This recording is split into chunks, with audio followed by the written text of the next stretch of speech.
Hello everyone, I am Dr. Jayaprada Kanikar, consultant psychiatrist. The theme for this year's World Mental Health Day is Mental Health is a universal human right, which means that each and every one of us has the right to be protected from mental health risks, to have access to good quality mental health care, to be included in the community as one of its own.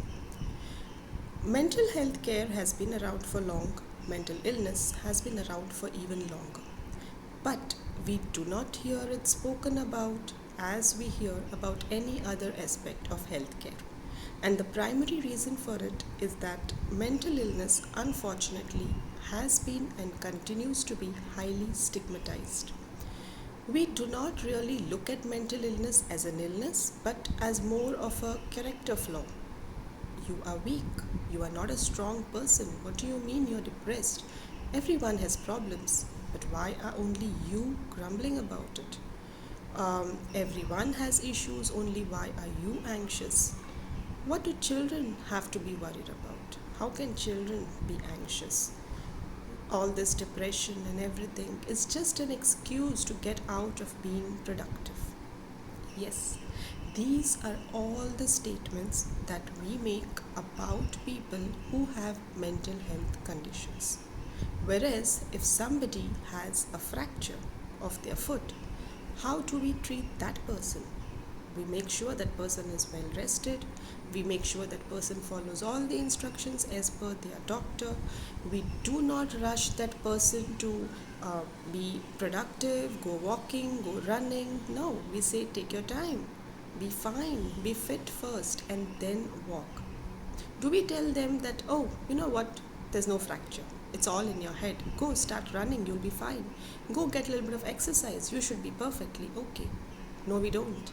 And it sounds very silly even when we think about it. But then we are doing exactly the same thing to somebody who has a mental illness. It's time that we stop this bias against mental illness and consider it for what it is, an illness, just like any other health condition. How can we help somebody who has a mental illness? It's very simple. The first thing to do is to notice. Notice the people around you. Does someone look visibly upset? Is someone not behaving the way they were behaving usually? Does someone always look sad? Is less productive? Is crying most of the times, trying to isolate themselves? First step is to notice that something is wrong. Then we have to talk to that person. We talk, we ask them, are you okay? Is something bothering you? You can talk to me. And then we genuinely listen to what they have to say without bias, without our own judgment. We listen to them. We support them. We help them to access care for their issues.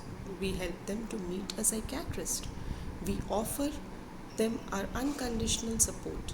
We spend time with them. We talk to them. We continue our support throughout their illness. Just by following these few basic steps, which we would follow in case anybody was sick. These are simple steps, but they will make a huge difference in the way mental illness is perceived, in the way mental health care accessibility is improved. Please do understand that mental health has to be our topmost priority for ourselves as well as for those around us. And if we change our mindset just a little bit, if we look at somebody who's having a mental illness as genuinely in need of health care and then take a few steps in that direction, we can definitely make this world a better place. Thank you.